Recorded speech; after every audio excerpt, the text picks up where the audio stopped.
Détection d'Auxerre terminée et sur le retour, je fais le bilan. Mon père me disait que j'avais fait de mon mieux, mais c'est pas avec ce genre de remarques que je peux en tirer des conclusions et ajuster par la suite pour devenir meilleur. Tu sais, ce qui m'attristait le plus à l'époque était que même à mon meilleur niveau à ces détections, je n'aurais pas été pris. D'une part parce que j'étais trop frêle physiquement et d'une autre part parce que j'étais le plus petit. Et ça, pour un gardien, ça ne passe pas.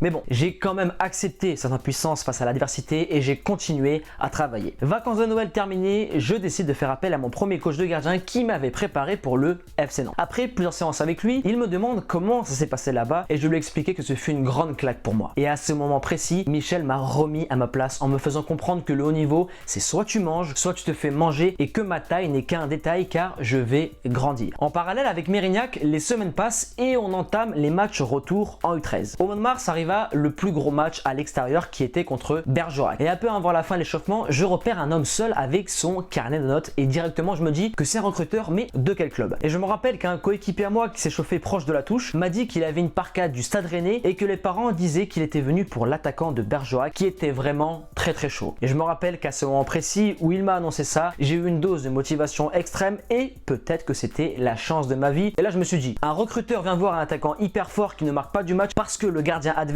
est beaucoup trop chaud. Bon, je sais, je m'étais un peu enflammé, mais au final, ça a marché. On gagne le match 3-1, je fais un très gros match, puis tu connais le processus. Je reçois la convocation à la maison avec les horaires et stages d'entraînement au Stade Rennais, car le recruteur a vraiment kiffé sur mon niveau sur le terrain parce que j'ai vraiment été performant ce jour-là. Malheureusement, je ne retrouve ni photo ni convocation, mais je me rappelle très bien de cette semaine d'entraînement qui a été la meilleure de mes 4 détections que j'ai pu faire. Durant ce test, on a été logé au centre de formation qui est juste à côté des pros. Comme à chaque détection, le premier jour on avait des tests de vitesse, de détente et tu connais la chanson. Tout s'est vraiment très bien passé pour ce premier jour de test. J'avais beaucoup moins de pression parce qu'à force je commence à avoir de l'expérience et ensuite parce que je suis meilleur athlétiquement et j'avais pris 5 cm. Donc j'étais vraiment bien. De plus, durant cette première journée, j'ai pu faire connaissance avec mes 2 concurrents, donc les 2 gardiens de but et l'entraîneur des gardiens. Il avait un gardien, je me rappelle, qui était plus petit que moi, mais l'autre mesurait 1,80 m à l'âge de 13 ans. Il me mettait 15 cm dans la figure, mais bon, il était plus lent que moi et j'avais une carte à jouer de ce côté-là. Les 4 jours de stage étaient tout le temps les mêmes niveau entraînement, mais ils étaient différents durant notre temps libre. Du jour 1 au jour 4, j'avais spécifié gardien le matin et match l'après-midi. Soit on s'affrontait les uns les autres, ou soit on faisait 2 équipes et on affrontait les U13 et les U14 du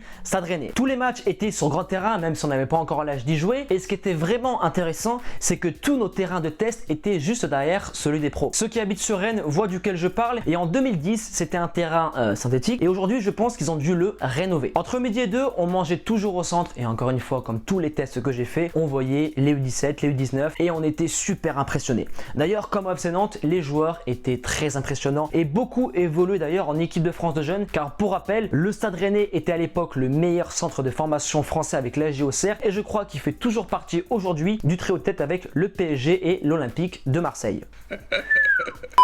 Et l'Olympique lyonnais. Comme temps libre, on a visité le stade car il est juste collé au centre. On a pu assister à des séances avec les pros, faire des photos avec eux, visiter même leur centre d'entraînement, voir aussi comment étaient les salles de classe des jeunes. Bref, on a vu de fond en comble les infrastructures et c'était vraiment très bien ficelé et c'était de la qualité. Sur les 4 détections que j'ai pu faire, celle-là est de loin la meilleure car on sent vraiment que ce club du Stade Rennais compte sur les jeunes, sur la formation et il y a un réel suivi sur tous les plans pour que le joueur soit le plus épanoui possible. Pour mon cas, tout s'est vraiment très bien passé. J'ai vraiment fait le taf, sauf sur un match où j'ai fait une petite faute de main sur une sortie RN qui d'ailleurs m'a coûté cher, mais sinon dans l'ensemble tout s'est vraiment très bien passé. Contrairement à la détection que j'ai faite à Auxerre, il y avait beaucoup moins de joueurs de la région parisienne, plus de joueurs techniques, dont un phénomène maghrébin qui avait 3 ans de moins que nous, mais il t'a fait tout le monde sur le terrain. C'était incroyable ce qu'il proposait, mais malheureusement je me souviens plus de son nom. À ce test à Rennes, j'ai trouvé aussi que le niveau était plus élevé. Les encadrants, bon bien sûr tous les mêmes, professionnels pédagogues, et ils étaient vraiment très forts. Bref, le stage se termine et là c'est l'heure